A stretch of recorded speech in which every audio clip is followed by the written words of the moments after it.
Welcome to another episode of Boom and Bust. I'm your host, Tony Clement, here at the News Forum, where all voices matter.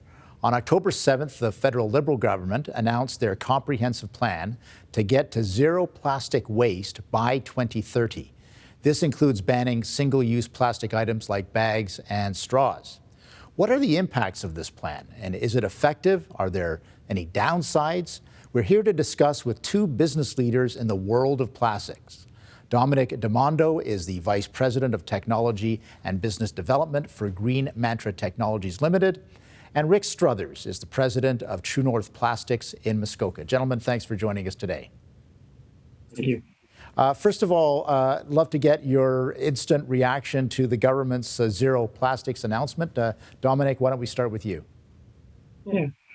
So my initial reaction is I think it's great that the federal government is highlighting the issues that we have around our waste plastics and our waste plastic management. But I don't know if the selection of plastic ban is really the best choice or the best solution to address getting towards, as you mentioned, zero plastic waste and doing it in the most environmentally efficient and conscious way possible. Okay. And Rick, when you heard the announcement, what were your initial thoughts? Tony, I was thinking that really speaks to the heart of our new product, the COVID mask. But in general, I think it needs much deeper thought, and it has to be holistic. The proper utilization of plastic has to start at the design stage. Can you expand on that a bit? What do you mean by design stage? So when you're thinking about a product, and this goes way back to the butterfly programs in Europe 30 years ago, you have to think from the ground up how you're going to make a completely recyclable product. And you have to be committed to 100%. When we're doing our current product, we're looking at all the elements and how it can affect the reusability of the materials. So it can't be an afterthought, Dominic. Is that? Do you agree with that? No, completely. I think, when we look at kind of going towards a single plastics use ban, it really should be about understanding how we can eliminate all types of single-use materials. And that starts with product design. So as Rick mentioned, it really has to start with when you're developing a product, does that product need to be single-use? Are there ways to design it out?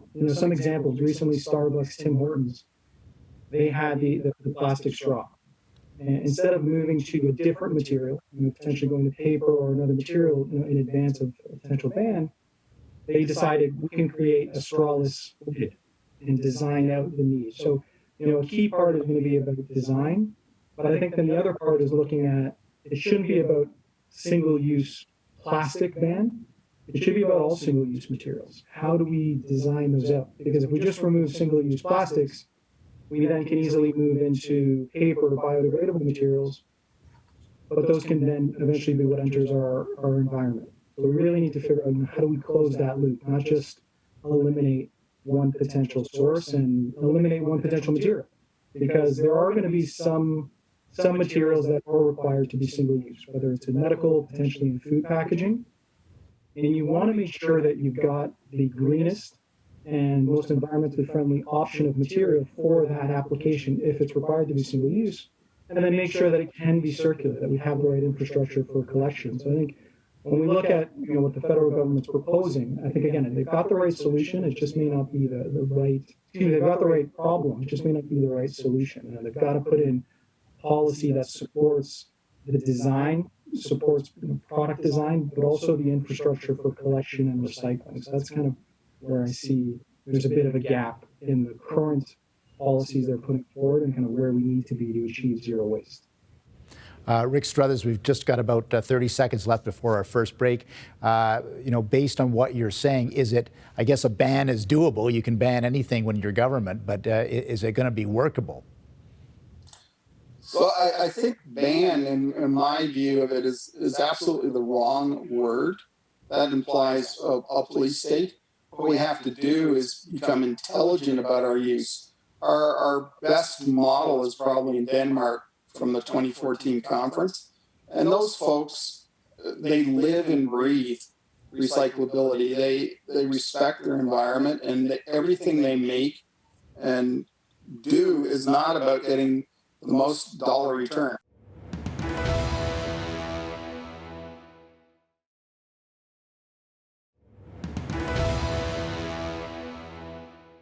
Welcome back to Boom and Bust. I'm your host, Tony Clement, here at the News Forum. We're talking about plastic net zero with two business people in the world of plastics. Dominic Damondo is the VP of Green Mantra Technologies, and Rick Struthers is the president of True North Plastics in Muskoka. Rick, I'm sorry I had to interrupt you there. You were talking about alternative approaches to make this more doable, talking about the Denmark situation. Maybe continue with your thought. So, pardon me, to get to where we want to go, we have to have everybody committed to wanting to be there. Sounds silly, but when I walk the streets and see the latest disaster, these Chinese COVID masks, and people are using 1, 2, 3 of this plasticized materials, and they're all over the streets, and we're filling the landfills with them, I think that's a poor strategy. We know what we want to accomplish. We know the technologies that will accomplish it. There should be a requirement that it's multi-use, and that you can't dispose of it like the next McDonald's bag or whatever. We have to make a commitment. Dominic Damondo, obviously with this announcement, presuming that it goes ahead, consumers' lives will change in some way. How do you foresee consumers' lives changing with a proper strategy? Let's assume that the strategy can be worked out, and that, as you and Rick are talking about, there's a more root and branch approach to this. How would consumers' lives change, and indeed, what would be the cost to consumers? Dominic, why don't we start with you? So I think for it to work, it would move away from bans and more towards extended producer responsibility, and then policy around, as we talked about, design and initiatives potentially to profit programs for collection. So I think what you would see change on the consumer side is just some of their day-to-day habits. So again, there would be some products where instead of, when you went for your takeout container, you just always grabbed a couple of forks and spoons. You would then either need to request it, or you wouldn't be given those, disposable containers. You'd have a different option. We talked about moving to different lid designs on coffee cups. So you're going to see certain products change. Other great initiatives that are happening within the U.S. and other areas, you have certain refillable containers. So when you go to the grocery store to get detergent, instead of grabbing a new bottle, you bring a bottle that would be refilled on your detergent. So I think there's going to be shifts in just our day-to-day life. It doesn't always need to be that it's going to cost more or it's going to impact the quality of what we receive. It's just changing, our daily practices. So there's going to be a bit of, with any time there's change, there's a bit of apprehension. But I think if we all come together and understand why we're doing it, and we put in place the right policies, for me, it's again moving away from the ban and more the right infrastructure for our collection and reuse of the material, but then changing our product design, so maybe changing some of our daily habits. Rick Struthers, asked the question to you too. How do you see consumers' lives changing, and what would be the cost to consumers if we rolled out an effective strategy for plastic net zero? So, Tony, the cost of convenience is there anyhow. We're paying the piper in many different ways. We're fouling our waterways, we're clogging our oceans, we're killing our fish, we're disturbing our entire environment. I think that if we can identify the true costs, then if that your container must be recyclable and it costs you an extra buck at the front end, but that your kids are going to have fish, I think it's a price to pay. So from your perspective, this is both desirable and consumers' lives will change for the better then? Absolutely. And I see when I go to Denmark, I see the people as a very happy people about what they're accomplishing. They're very proud to be environmentally conscious, and their whole design schematic and engineering approach is to make intelligent products. We're going to continue this discussion after the break. I'm here with Dominic Demondo, who's the Vice President of Green Mantra Technologies, Rick Struthers, President of True North Plastics. We're talking about the recent government announcement on plastic net zero, but also about plastics in our society. So stay with us. We'll be right back.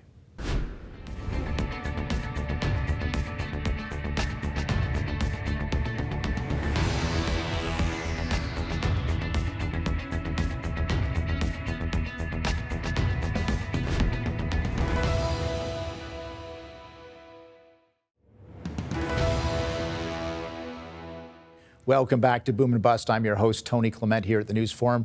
We have a plastics panel with you today. We started off talking about the net zero announcement of the federal government with two of our stakeholders here, two of business leaders in the plastics area, Dominic Demondo, who's the Vice President of Green Mantra Technologies, and Rick Struthers, President of True North Plastics in Muskoka. Now comes the part where I want to dig a little bit deeper into this world of plastics and manufacturing. So I'm going to ask each of our guests, tell us a little bit about their company, and that will give, I think, some insight into how plastics and technology is working today. Dominic, what is Green Mantra Technologies, and what sorts of things are you doing? So at Green Mantra Technologies, we're an advanced recycling technology company. And most of the viewers may not be familiar with that industry. They're probably more familiar with traditional mechanical recycling, where you put your plastic into a blue bin, it goes to a material recycling facility, it gets sorted, melted, and formed into a new product. But we all know there's certain limitations on what plastics are able to be recycled through traditional recycling. And the advanced recycling sector is really meant to complement that, where we're just applying a bit more chemistry to gain value from those harder to recycle plastics, things like grocery bags, labels, foam materials. And so at Green Mantra, what we've developed is a novel technology that allows us to take the long molecule of plastic. So think of it as a long metal chain with all those individual building blocks, those different links that they come together to make this big plastic molecule. What we've developed is a way to take that large chain and just make it slightly shorter. It allows us to create novel polymers. So we're creating new materials that can be used as additives by other manufacturers. So, we have products that go into asphalt roofing as an additive to make a stronger shingle. They go into roads to make a longer road, to make a road last longer. We also have additives that go back into plastics processing to add value and performance in that industry. So for us, it's about taking hard to recycle or challenging plastics and giving them second life and upcycling them into new materials. And Rick Struthers, I know a little bit about your business, of course. We're both from Muskoka. Tell the world a little bit more about your latest project with 3S Technologies. Thanks, Tony. We're very proud to be an early adopter. In March, we started a program to build a company that would manufacture a smart approach to the COVID mask question. And we looked at the real deliverables that we were looking for. The thing that offends me the most is in our extraordinarily beautiful Muskoka, I walk around and I see disposable masks lying everywhere, along with all the pop bottles and all the rest of it. What we want to do is we want to make sure that the actual task of protecting a person is done in a way that uses smart manufacturing and thought out process. So we made a mask, and the mask is reusable. All the materials are recyclable. And we bought in equipment so that the core part of it, the clear plastic shell, is 50% of the weight of a common molded piece like that. So we've started from the ground up, said, how can we use the least amount of materials possible? How can we use it the most often? And one of the great aspects of it is you pop out the filters, you put it in the dishwasher, and you'll be using this 365 days a year. So our approach is from the ground up. So, in a sense, your business model, start with Rick, really almost anticipated the federal government's announcement about encouraging reusing plastics rather than just single-use plastics. Is that correct? Well, Tony, we like to think that they looked at our business model and adopted their policy. There we go. Okay. And Dominic, do you see a bright future for your company with where Canada is going on single-use plastics? I think, when we see what the federal government, even provincial governments are doing, and kind of this is now coming to the forefront, and that we need to address. And the government's investing in new technologies and new methods for how we can treat waste not as waste, but as a resource. So for us at Green Metro, we've been doing this for almost 10 years now. We've been doing it at a commercial scale for many years. So, kind of like Rick, we were doing this before it was popular, let's say. And for us, the fact that it's now the consumer is more aware and people can begin to be a part of the solution, it's exciting for us. And for us, it means that we can allow our business to continue to grow and continue to be a part of creating circular materials. Not allowing something to end up in landfill, but having it go back into the economy as a resource and not a waste. We're going to continue this discussion after the break.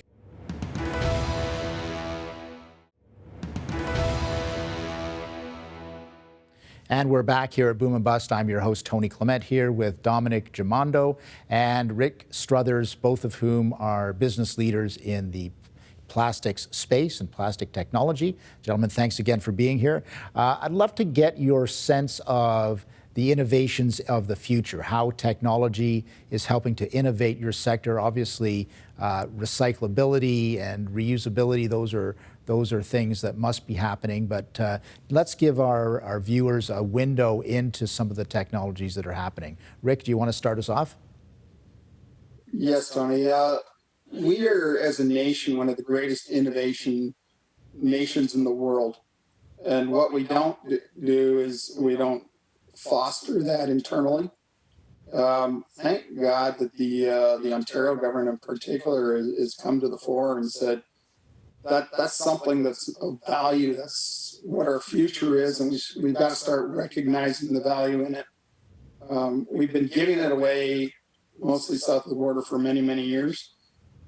It's time for us to start using it as a powerful tool to drive our economy.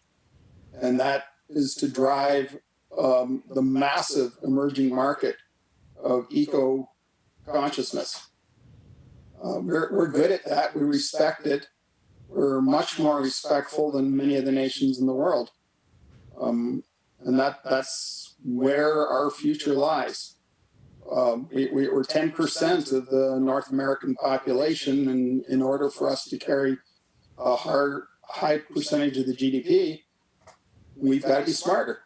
We've got to be better, and we've got to teach our kids to respect innovation.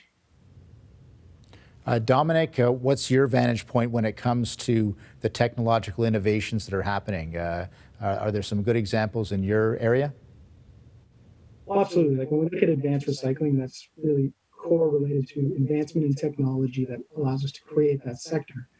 And just to echo a bit what Rick mentioned, I think both the federal and provincial governments have done an amazing job at creating opportunity for young Canadian companies to grow within this space, through things like the plastic challenges and other things that are calls to action that are supporting innovation in recycling and waste management.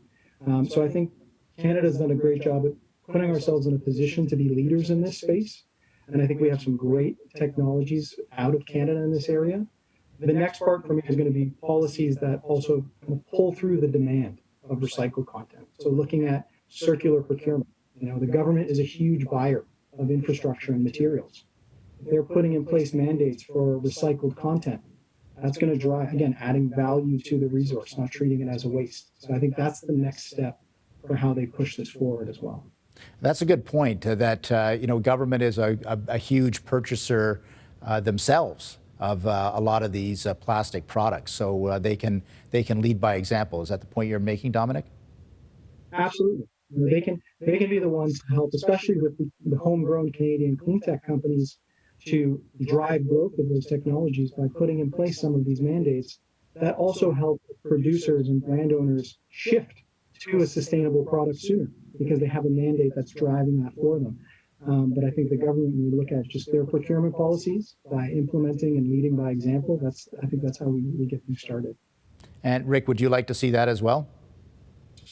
Absolutely. I'd like to see us recognize the value in being ecologically sound as part of every product's presentation. You've got a CSA branding. Well, you should have an eco branding that recognizes content and recognizes value. Do you think Canada can become a leader? We've got about 30 seconds left. Rick, do you think Canada can? Absolutely. You know, we have been leading the world in many ways for many, many decades. And I think we not only recognize it, but we have the will to go there. Gentlemen, we're out of time, but I want to thank both of our guests, Dominic Demondo, Vice President of Green Mantra Technologies, and Rick Struthers, who's the President of True North Printed Plastics and also of 3S Solutions. That's the mask manufacturer, part of his business. Thanks for being on our program today. Thank you, Tony, and happy holidays to everybody. I'd like to thank our guests, both business people in the plastics industry in Canada. A lot going on in terms of technological advancement, getting us to a greener state, to a plastic net zero state. So a lot of innovation possible in Canada. It's great to see that we've got some business leaders doing that. We'll be following this story very closely. Thanks for watching.